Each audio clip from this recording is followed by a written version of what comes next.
ও দাদা, বলি আমার না সবকিছু কেমন যেন একটা লাগছে গো দাদা, কেমন একটা সন্দেহ সন্দেহ লাগছে, বুঝতে পারছি না কিছুই। কেন, কি হয়েছে? কি আমার বিন্দিমা সুখে আছে তো? জানি না বাবু, তোমার মেয়েকে তো বোঝা দেয় না, সে যে কি চায় কি বলে কিছুই তো বোঝা যায় না। ও দাদা, বলি কি এক কাজ করলে হয় না, আমাদের ওই শীতলা তলায় ওদের জোড়ায় নিয়ে গিয়ে পুজো দেওয়ালে কেমন হয় বলো দেখি? ওদের তো অষ্টমঙ্গলা যাওয়ার সময়টাও হয়ে গেছে। বলি কি দাদা, তুমি আর বৌদি দুজনে মিলে না এখানে একেবারে সশরীরে এসে ওদেরকে নিয়ে যাও।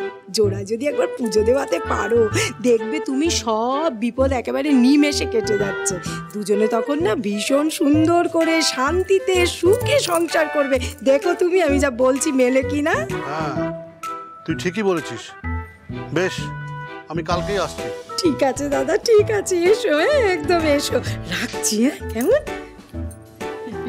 ও মা, তুমি যে বলে তোমরা ফিরলে কখন?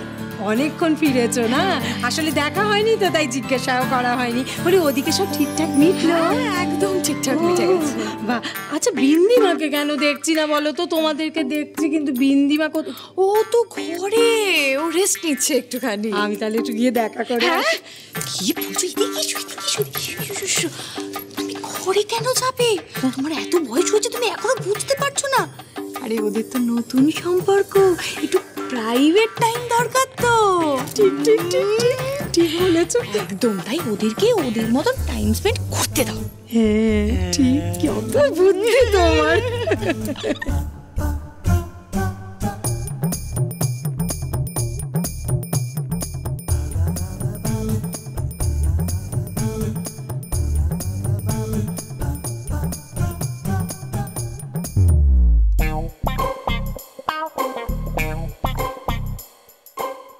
কি একটা গেল না?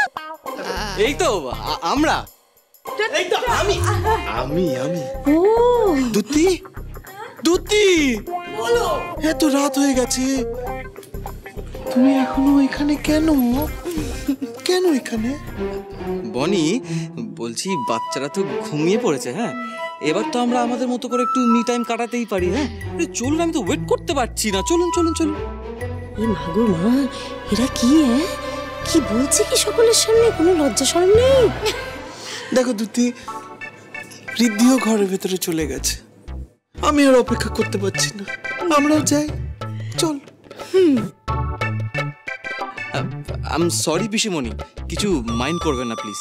আসলে সিংহরায় বাড়ির ছেলেরা তো একটু বেশি রোমান্টিক, তাই আর কি। হ্যাঁ, ওই জন্যই আপনাকে বলছিলাম আপনি ঘরে গিয়ে টুকুস করে ঘুমিয়ে পড়ুন।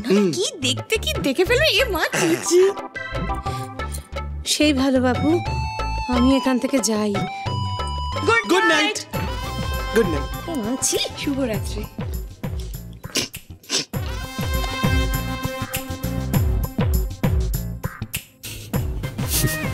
সত্যি এরা পারেও বটে। কালে গঙ্গা, এবার আমরা শুতে যাই। ও নাকি তোমার আর আয়ুষের একটু প্রাইভেট টাইম লাগবে? বিন্দি দিদি, কি বলছো এসব? চলো তো, চলো।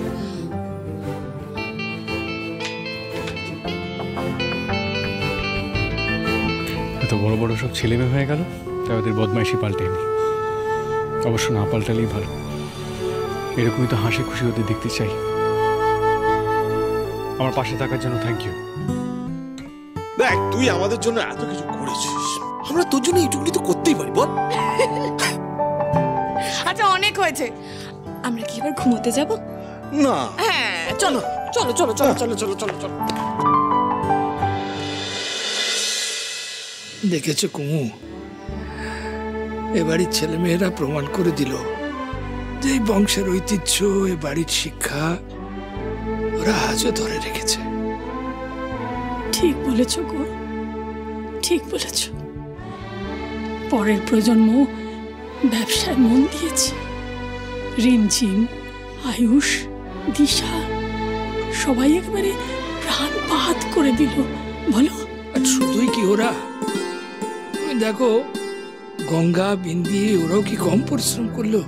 বিন্দির কথা তো বিশেষ করে বলতে হবে, ওর জন্যই তো সিংহরায় জুয়েলার্সের মান রক্ষা হলো, তাই না? কিন্তু বাবা, আমরা তো কেউ তখন ওদের পাশে দাঁড়াইনি। আমি তো ঋদ্ধিমানকে খুবই ভুল বুঝেছিলাম, কিন্তু এখন আমাদের উচিত ঋদ্ধিমানের পাশে দাঁড়ানো, তাই না? বড় বৌমা, এই নিয়ে তুমি দুশ্চিন্তা করো না। দেখো, এবারের ছেলে মেয়েদের মধ্যে যতই মান অভিমান থাকুক, মিলও কিন্তু খুব। তুমি দেখে নিও ঋদ্ধির জন্য ওরা কিরকম একেবারে ঝাঁপিয়ে পড়ে, তুমি দেখে নিও। দেখলে তো ড্যাড, ওরা আমাকে উইনার না করে ওই গঙ্গাকে উইনার করলো। ওর কোনো যোগ্যতা আছে ওই কন্টেস্ট জেতার? সাবস্ট্যান্ডার্ড মেয়ে একটা। আর তুমি কলেজের ট্রাস্টি হয়ে কিচ্ছু করতে পারলে না। ভেবেছিলাম ওই সিংহরাই জুয়েলার্সের ব্র্যান্ড অ্যাম্বাসাডার হয়ে ওই আয়ুষকে ইমপ্রেস করবো। ওকে তো আমি আমার ইশারাতে নাচাচ্ছিলাম, একেবারে ডেসপারেট করে তুলেছিলাম। আর কটা দিন গেলেই ওকে হাতের মুঠোয় এনে আমি ওই সিংহরাই বাড়ির বউ হয়ে যেতে পারতাম। তোমার সাথে হওয়া, দাদার সাথে হওয়া সমস্ত অন্যায়ের রিভেঞ্জ নিতে পারতাম। কিন্তু না, এবারে ওই সিংহরাইরা আমাকে হারিয়ে দিল। First runner up my foot. ধৈর্য হারালে চলবে না দিদা, ধৈর্য ধরো। আমাদের সামনে এখন কঠিন লড়াই। আমার সব থেকে বড় খুঁটি হলো ওই মিলি। তাকেও বনি সিংহ রায় হেফাজতে করে নিয়েছে। আগে ওটার একটা ব্যবস্থা করো। What? Milli লকআপে? O my god, তাহলে এবার কি হবে ড্যাড? তুমি চিন্তা করো না দিদা, ওদিকটা আমি ম্যানেজ করছি। তবে আমার প্রিন্সেস যেটা চায় সেটাই হবে। ওই সিংহরায় বাড়ির বউ হবে মিঠাই।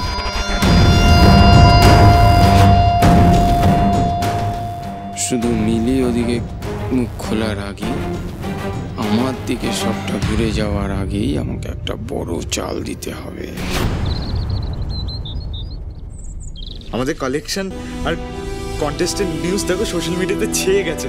ছোট বড় মাঝারি সব নিউজ পোর্টালে দেখাচ্ছে, দেখো। আর শুধু তাই না, আমাদের এবারে রেকর্ড বুকিং হয়েছে রাহুল। এটা তো হওয়ারই ছিল। দেখ, জুয়েলারি ইন্ডাস্ট্রিতে তো আমরাই রেভলিউশনটা এনেছি। সব থেকে বড় কথা হলো যে আমাদের যে টার্গেট ছিল মধ্যবিত্তদের কাছে আমরা ডায়মন্ড জুয়েলারি পৌঁছে দেবো, আমরা সেটাই করতে পেরেছি। আর যদি ঘড়ি থাকতো ও সবচেয়ে বেশি খুশি হতো। ওনার জন্যই তো সবটা সাকসেসফুল হচ্ছে। উনি এখনো সবটা সলভ করে সবার মুখে হাসি ফুটিয়ে দিচ্ছে। শুধু খুশি হলে হবে না জাম্বো, একটা সেলিব্রেশন ডিমান্ড করে। একদম ঠিক। এই নিন। বোন কিন্তু একদম ঠিক কথা বলেছে, আমাদের একটা পার্টি চাই চাই। আচ্ছা বেশ, আমি না হয় পার্টি অ্যারেঞ্জ করছি। আচ্ছা, তার সঙ্গে একটা ঘরোয়াভাবে বড় করে পুজো রাখা যায় না? কারণ এই সবটা সম্ভব হয়েছে একমাত্র মা জগদ্ধাত্রীর কৃপায়। স্যার, নিন স্যার।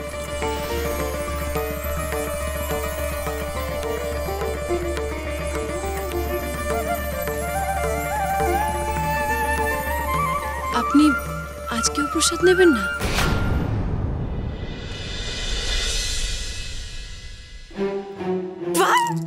লাড্ডু, গঙ্গা জানো লাড্ডু আমার ফেভারিট, আমি খেতে খুব ভালোবাসি।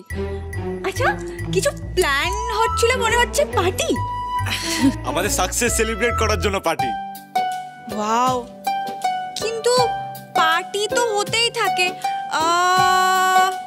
আমরা সবাই মিলে একটা আউটিং করলে কেমন হয়? আমরা মানে? এই আমরার মধ্যে তুমি নিজেকেও ফেলছো নাকি? অফকোর্স, আমি এখন টেম্পোরারিলি আপনাদের বাড়ির মেম্বার, তো আমি কেন থাকবো না? বিন্দির আইডিয়াটা কিন্তু খুব ভালো। একটা ছোট্ট করে আউটিং তো করাই যায়। করা যেতে পারে না। তা আমি বলছিলাম যে বিচ না পাহাড়? সুন্দরগড় গেলে কেমন হয়?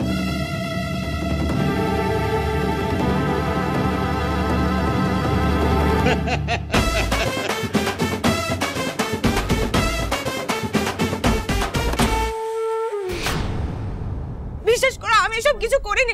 আমাকে মিথ্যে কথা বলেছে, ট্রাস্ট মি, আমি সত্যি।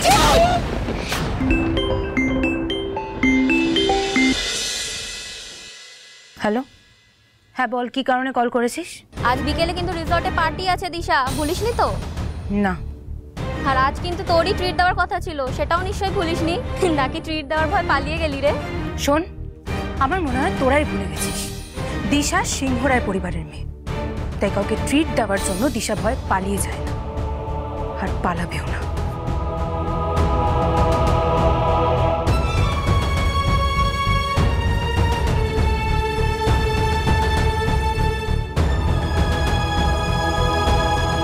বলে তো দিলাম, বাট এখন কি করব?